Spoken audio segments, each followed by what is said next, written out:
I very much so believed most of my life I didn't have a problem. And I didn't have a problem and I wasn't an addict because my perspective of what an addict was completely wrong. You see, I thought to be an addict, you had to be on the streets. I thought categorically you had to look poorly. You had to be homeless. You had to be using strong drugs. Stronger than cocaine, my fucking self told me. Crack, heroin, that was an addict. I wasn't sticking pins in my leg. I wasn't smoking from a crack pipe. Therefore, I wasn't an addict. But little did I know, I was just as bad as these people. And when I say bad, the category of the drugs is A-class drugs. I was on A-class drugs all my life and looking down on these people just because I looked like I wasn't. I could dress myself up, do my hair, and appear like I was okay. I had a car, I had a roof over my head and family around me, so I was superior, I was better than these people, but I wasn't. And the second I learned to drop this mentality towards these kind of people was the second I started to break free from my addiction, from my active addiction, and see what life was really like to live clean and sober. I attended Narcotics Anonymous meetings. It was my first port of call where I heard of other addicts talking about their experiences, their problems. And I learned most of my knowledge from crackheads and smackheads. My perspective now, and I look back and I think I wouldn't have learned half of what I learned if it weren't for these people. I was sponsored by people that had issues like this, you know, that had been years and years and years clean, far more superior and clever in recovery than I was. And my whole perspective towards addiction completely changed. So I started working and attending meetings. I probably reckon I've done close to 500,000, meetings in the first year and a half. Every single fucking day I was going. If I wasn't going once, I was going online and attending meetings. And, it gave me all the positivity to want to change my life, hearing everybody else's stories. And this is why, I was able to see that I could change and actually visually started to see myself change. I listened to people around me. I took advice. Don't get me wrong. From time to time, I thought, fuck off. I'm not doing that. I'm not doing this. I'm not doing that. And it was all trial and error. And, even of the last few weeks, I still, was holding this big, I'm better than them, and that's just the way my brain works and functions. But even now, I've took guidance and support through other people in recovery that as much as I didn't hate on them, I very much thought that I didn't need to lean on them. I shouldn't lean on them. I shouldn't ask them for advice because that made me feel ashamed of who I was. And, even like I say, just a few weeks ago when I reached out to a couple of people when I was experiencing bad times, it was fucking the best thing I ever did, was talking to people that were far more, knowledgeable than me. And it works. It works. Talking is one of the best therapies for people. This is why I continue to recover out loud, and I will continue to do so. Dog's got his leads trapped around. He's like, why is it when you're trying to record a video, the dog wants to just walk everywhere in front of you? So I'm going to switch hands now. So people, listen, where did I start? Well, I started in the meetings, like I've just explained. I started going to Narcotics Anonymous meetings. I'm going to drop a link below in this video. And secondly, I realised that to go clean and sober, I had to drop the mentality. I'm not allowed to drink alcohol. I'm not allowed to smoke weed, right? To get off A-class drugs, to stop sniffing cocaine every day of my life, I had to leave it all. Not tell people around me, not convince people around me that I was all right to have a couple of drinks. I cannot. One is too many and 1,000's never enough. Alcohol, for me, leads to cocaine each and every time. So I dropped all that. I experimented, I tried having a few drinks, and every time it took me to the same fucking place, to fucking hell. Off my fucking head, locked in my fucking house, off my fucking tree. Every time. And I learned this was quite an easy way how I was able to fight off the cravings. because I'd fast forward every time where it's going to take me. When that craving comes to my head and that brain forgets that, that misery, and it only remembers that pleasure and wants you to go get off your head again, I fast forward that moment where it's going to take you, where it's going to lead you. And this is a massive thing I encourage people to do as well. Fast forward that moment where it takes you to every time.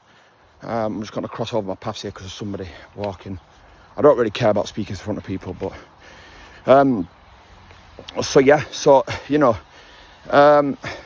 now thirdly, I'm a strong believer of friendship circles and people around you, and this is no fault of their own, may I add.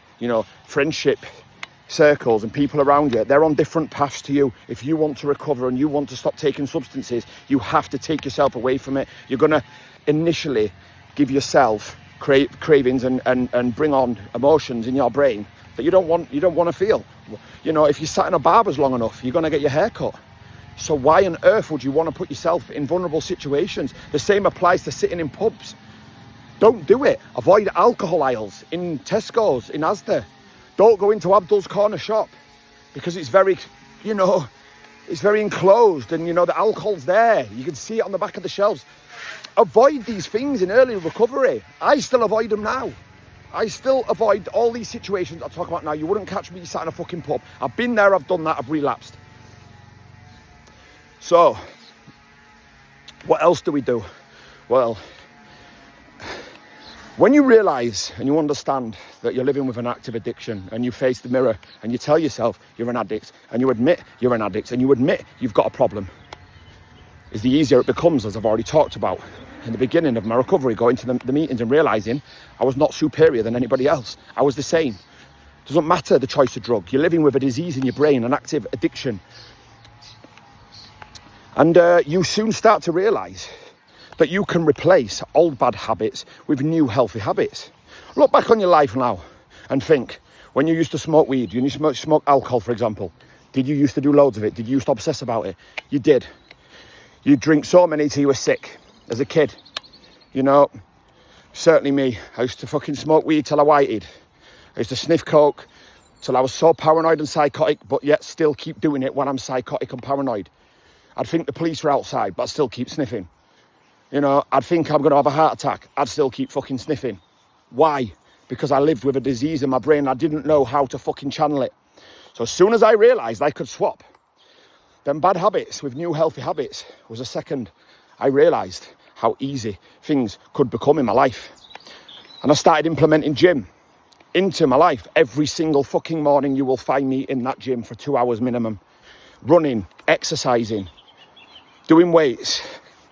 And it works, but you have to continue to keep working it. I want to reiterate this to people. If you're living with an active addiction inside your brain, a disease inside your brain, that addiction is never going to take a day off. So neither can you. You might have days that are easier than others and think, I can't be bothered today. But that addiction's not having a day off. That addiction's trying to work inside your brain and drag you back to that fucking ground where it wants you. So my advice to you is to keep at 100 miles per hour, keep that foot on the fucking accelerator, and do not fucking stop. Treat every day like it's your first day in recovery. Treat every day like it's your last day in recovery. One day at a time. We can fucking save our lives. But every day is a fight. Every day is a fight. Even now, for example, people, I've left the gym 2 hours ago. I'm now out here walking this little lad. I had a difficult weekend, to say the least. I was faced with, loads of situations that normally would have tipped me over the edge. But I don't let them defeat me, because I just get out and I continue to my program. I continue to what I know. Now, Narcotics Anonymous do work a 12-step program, which I've worked before. I'm also working through the steps again now with a different sponsor. It's literature into working out why you do what you do, understanding who you are, writing down your defects and your flaws, and understanding how to overcome things. I'm a strong believer that this works. It's something people must do. Like I say, the links to Narcotics Anonymous meetings are in the description below. Please go on, type your postcode in and go ahead and, start attending some meetings and go and, talk to other addicts. Now, I am sponsored by somebody that works alongside me. He's there if I need to ask him questions. He's there to walk me through my steps. He guides me when I don't, when I have questions. And, people might look at me and think, why do you need mentoring. You can never learn too much. Every day I'm learning. Spent all my life off my fucking head. I was 11 years old when I picked up drugs. I was 36 when I decided I wanted to fucking stop this life. I managed to stop this life. I should be closing in on 18 months clean and sober. Just days away from 18 months clean and sober. Unfortunately, I had a 5-day relapse over 2 months ago now, when I was faced with a situation that I didn't listen to my own advice, didn't listen to everything what I just told you. And I fucking know now I can never take a fucking day off, because that addiction will work cunningly to bring me back down. It tried, it failed. Luckily enough for me, I was strong enough to pull myself back together. And this time, I'm working at fucking 101 miles per hour. Good luck to it fucking trying to catch me again.